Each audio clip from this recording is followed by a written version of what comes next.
Thank you.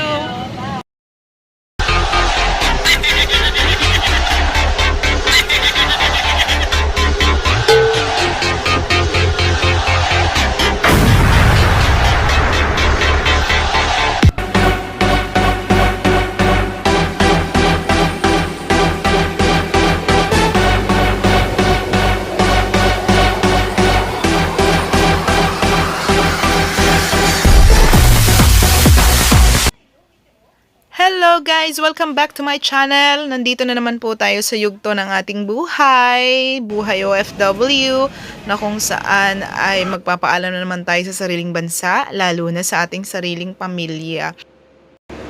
Daan muna tayo guys sa OFW Lodge kung saan ay libre ang kape, unlimited ang kape, lugaw, at ayan nga po ang ating nakuha, mainit na lugaw habang naghihintay tayo ng oras ng ating paglipad, at marami din po tayong mga kasama dito, mga kababayan natin OFW.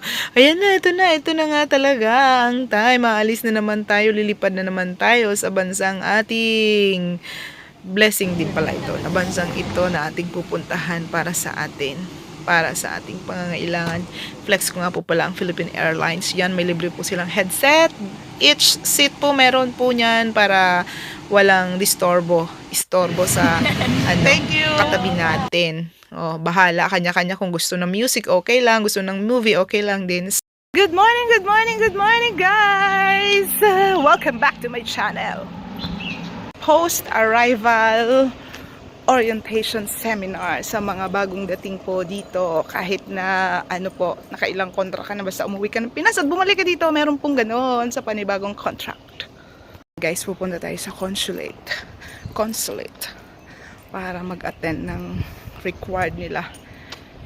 Noon po sa past 2 years contract ko, hindi pa ako naka-attend, pero ngayon pinapa-attend po talaga. Ewan ko bakit, baka naging strict sila ngayon. Mas mabuti na rin po yun para mas ma-refresh tayo sa mga batas-batas nila dito, sa mga dapat at hindi dapat gawin dahil nandito tayo sa bansang hindi atin.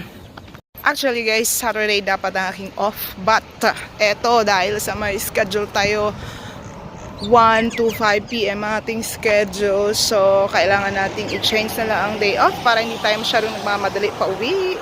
At hindi tayo masyadong laging sobrang kala mo laging hinahabol sa oras, o diba? So i-change na lang natin para mas malaya tayo, diba?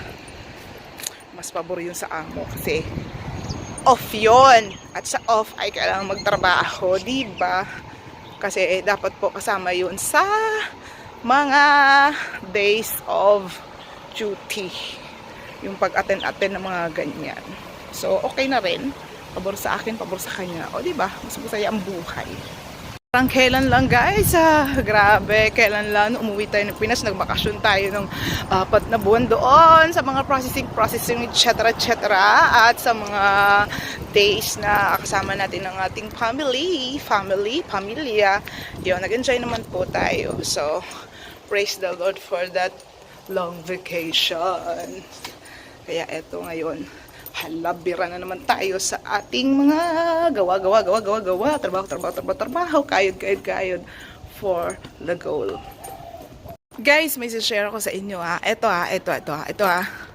Kung will ng Lord, mangyayari yan. Kahit ano pang hadlang gawin ng ibang tao o ibang mga pangyayari sa buhay natin, kapag may isang bagay na gusto ng Panginoon na mangyari sa'yo, asahan mo, mangyayari yan. If it is His will. And in His perfect. Pero kung hindi yan will ng Lord, kahit na ano pang pagsusumikap po, pagdidiskart, lahat na, hindi yan mangyayari kapag hindi yan pinahintulot ng Panginoon. Ibig sabihin, it's not for you.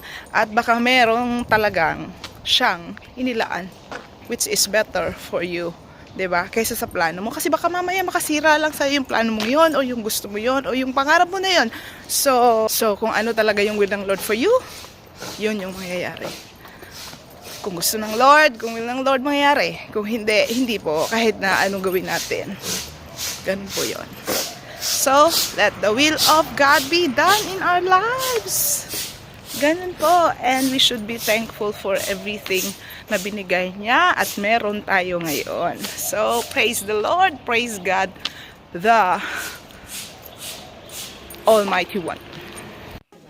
So, ayan na guys, nandito na tayo ngayon sa Boss Arrival Orientation Seminar kung saan ay tinatalakay ang mga dapat at di dapat nating gawin bilang OFW dito sa Hong Kong. At na-refresh naman tayo. At talagang pasalamat tayo dahil malinaw naman ang lahat. Ayan. Guys, natapos na din ang ating seminar at na-refresh tayo ng mga dapat at di dapat gawin dito sa Hong Kong sa loob ng ating kontrata.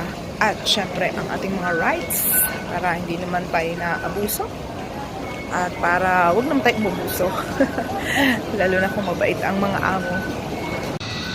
Okay guys, hanggang dito na lamang po ang ating video for today. Back to OFW life na naman tayo. Please don't forget to like, share, and subscribe to this channel. Rose the Overcomer. See you on my next vlog!